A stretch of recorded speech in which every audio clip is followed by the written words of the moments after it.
그보다 더 중요한 게 있어요. 네. 그 더 중요한 것은 우리가 일반적으로 생식기관으로서 여성이냐 남성이냐를 구분하는 게 아니라 그 사람이 일반적으로 사회적인 측면에서의 여성, 역할이라는 측면에서의 여성성, 그걸 이제는 여성이라고 하지 않고 정확한 말은 여성성이라고 그럽니다. 네. 그리고 남성성이라고 구분을 해요. 네. 그런데 실제로 그것이 정확히 어떻게 구분되는지 제가 한번 질문을 해볼게요. 실제로 우리가 여성이라고 느끼면 이 남자와 다른 생물적인 그 생식기가 연상이 됩니까? 아니면 여성이라고 그러면 부드럽다든지 따뜻하다든지 이런 부분이 연상이 됩니까? 두 개 다 연상이 되는데 저는 두 개 다 연상이 되시면 네. 훌륭하세요. 네. 그러면 실제로 보세요. 지금 A에 보면 어떤 사람을 이야기할 때 부드럽다, 섬세하다, 따뜻하다, 돌본다, 관계, 소통, 약함, 배려, 의존성 이런 게 있고요. B를 보면 강함, 냉정함, 공격적, 결단, 고집, 인내심, 부유함, 성취, 꿈 이런 걸 이야기할 때 여성성은 A에 해당할까요? B에 해당할까요? A에 해당하죠. 그렇죠. 네. 그러면 우리가 박근혜 후보를 연상할 때는 A가 생각이 납니까? B가 생각이 납니까? A도 조금 있고요. B도 좀 있고요. 근데 좀 어느 게 섞여 있는. 많습니까? 뭐 지금 이렇게 볼 때는 좀 냉정한 부분도 있고요. 강하시고. 그렇죠. 그다음에 결단이 결단이 있고요. 있고 고집도 나름대로 있어 고집도 보이시고 있으시고요. 인내심이 엄청 많으신 분이고요. 그렇죠. 부유한 거는 제가 몰라도 그래도 뭐 부유하시죠. 정수장학세도 가지고 그리고 계시다는데. 꿈이야 당연히 대통령 그럼요. 되겠다는 게 있고요. 과제라는 게 뭔지는 모르겠는데 네. 과제가 뭘? 과제 1. 아, 일이야 많으시죠. 그럼요. A를 보실까요? 제가 볼 때 부드러운 면도 있으신 것 같고, 따뜻함도 있으신 것 같고, 풀무늬입니까? 돌봄도, 그건 제가 모르겠고요. 약함도 조금. 저분 얼마나 네, 강하신 분인데요. 그러니까.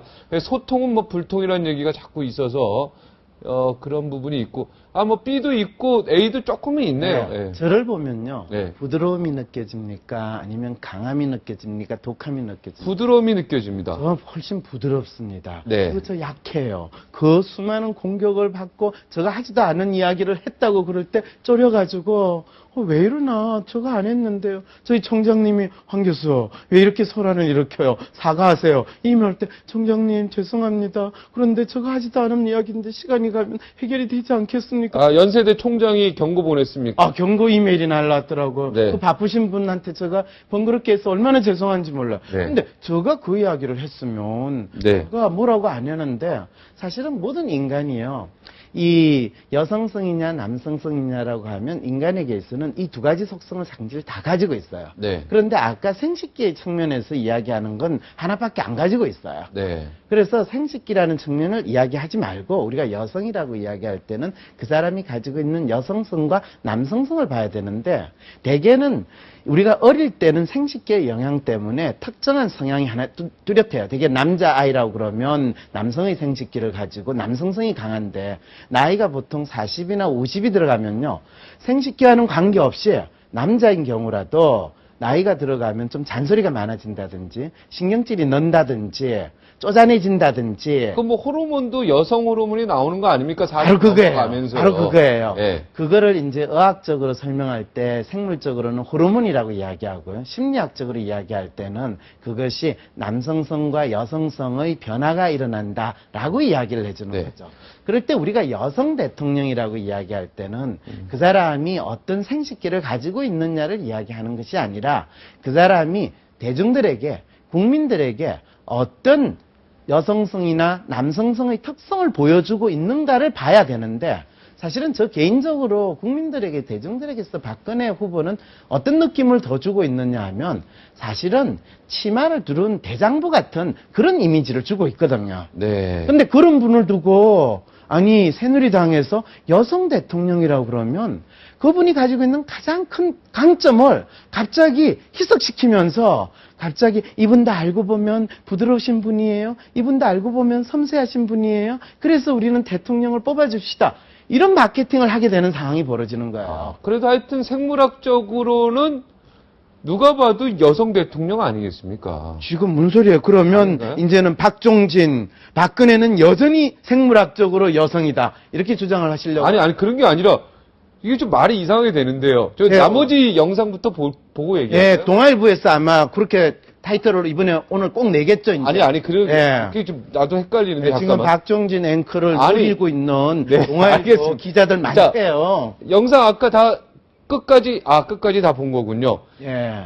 그러니까, 여성 대통령을 그러면은 지금 그 말이 틀렸다라는 얘기입니까? 한나라당, 그러니까 새누리당에도 주장하는 여성 박근혜 대통령 후보가 론이라는 게? 진짜 이번 대선에서 대통령이 되시려고 하고 또 박근혜 후보가 가지고 있는 대중적인 이미지를 가장 잘 활용을 해가지고 대중의 마음을 잡으려고 하면 여성 마케팅을 지금 이 시점에 쓰는 거는 박근혜 후보라는 이 상품의 가치를 진짜 폄하해가지고 완전히 엉뚱하게 지금 마케팅을 하는 대표적인 전략이라는 것을 제가 지적하기 위해서 안타까운 마음에서 아니 박근혜 후보의 주위에 계신 분들은 박근혜 후보를 이 대통령으로 만드실 마음이 없나 보다 그런 생각에서 제가 설명을 해드린 거예요. 네, 여성 대통령론을 가면 안 된다 이런 측면에서 사실은 여성 대통령론을 가는 거는요.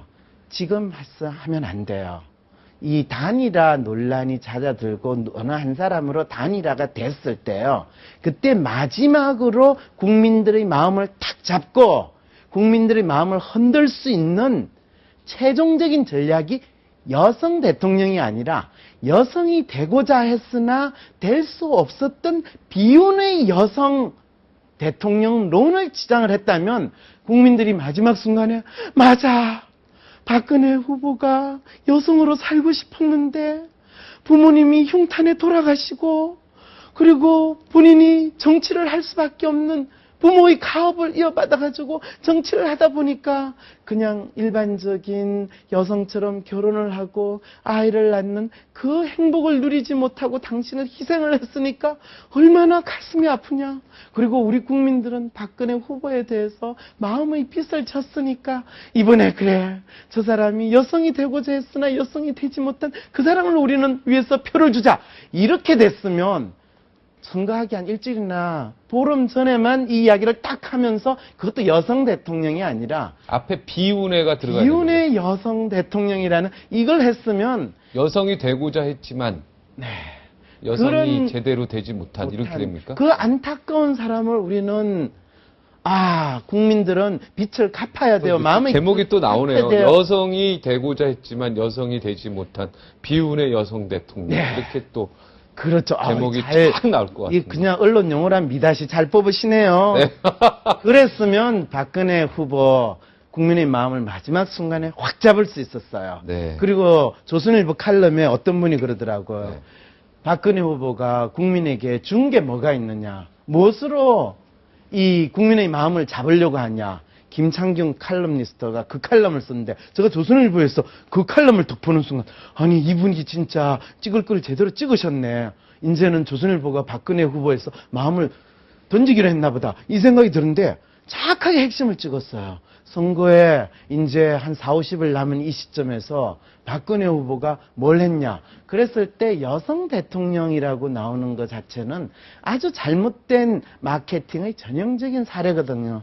저는 그 이야기를 나오는 걸 보고 저분들이 당신을 모시는 사람들을 모시려면 제대로 모시지 어떻게 그분의 가장 강점을 버려버리고 가장 그분이 실제로 지금까지 국민들의 마음을 잡기가 힘들었던 부분을 저렇게 써먹나 그런 생각이 들어서 제가 정확하게 여성 심리의 입장에서 그리고 대중 심리의 입장에서 우리가 성적인 측면에서 여성이라고 남성이라고 구분하는 것과 사회적인 역할이라고 구분하는 것. 사회적 역할에서 구분하는 걸 젠더라고 하는 거죠. 그렇죠. 그런 측면에서 설명을 해줬는데 갑자기 어떤 일이 벌어졌어요. 이 인터넷 이상한 매체가 이상한 장문을 해가지고 제가 하지도 않는 이야기를 했다고 제목을 다니까 모든 언론 매체들이 자, 그거를 그럼 여기서 좀 짚고 넘어갈게요. 여기서 이제 어차피 학문적 용어니까 쓰겠습니다. 예. 방송에 좀 부적합하다는 뜻이 있지만. 방송이 전혀 부족하지 네, 않습니다. 알겠습니다. 생식기라는 단어를 네, 쓰지 알겠습니다. 않으면요. 프로이드 이론을 설명할 수가 네, 없어요. 좋아요. 그럼 섹스, 그러니까 생식기. 예. 여기서는 여성과 남성에서 박근혜 후보는 여성이죠. 당연하죠. 네. 자, 그럼 젠더, 여성성이라는 거요. 네. 아까 말한 부드러움, 섬세함 막 여러 가지 있던 거. 거기에 막 애도 낳고 뭐도 많이 있죠. 그 중에 애 낳고 뭐 한 건 일부분에 해당하는 거고요. 당연하죠. 그죠? 그게 이제 역할론인데 그걸 그렇죠. 가지고 젠더로 구성하는데 거기서는 남성에 해당한다 이 말이죠. 남성에 해당하는 게 아니라 여성성과 남성성을 가지고 있는데 네. 남성성이 더 강하다, 더 많다. 표현되고 자, 있다는 그럼 내 CG 그대로 놔두세요. 예? 그러면 언론에서 얘기한 섹스, 생식기만 여성이다 이렇게 얘기한 거는 조금 틀린 얘기네요. 그죠? 그럼요. 그리고 실제로 왜냐면 언론이- 젠더에서도 네. 여성성이 그러니까 남성성이 강하다는 얘기지 여성성이 없다는 얘기는 아니기 그렇죠. 때문에 그리고 네. 데일리안이 사실은 극우 보수 이 인터넷 매체잖아요. 그러면 박근혜 후보를 도와주기 위해서 이런 이 왜곡된 기사를 만들었으면 제대로 알고 도와줘야 되잖아요. 그 기사를 쓴 기자는 이 섹스의 개념과 젠더의 개념조차를 구분을 못해요. 이런 분들을 왜 그러냐면 기본적인 여성학에 대한 기본 상식이나 여성 심리에 대한 기본 상식이 없는 사람들이에요. 자, 네.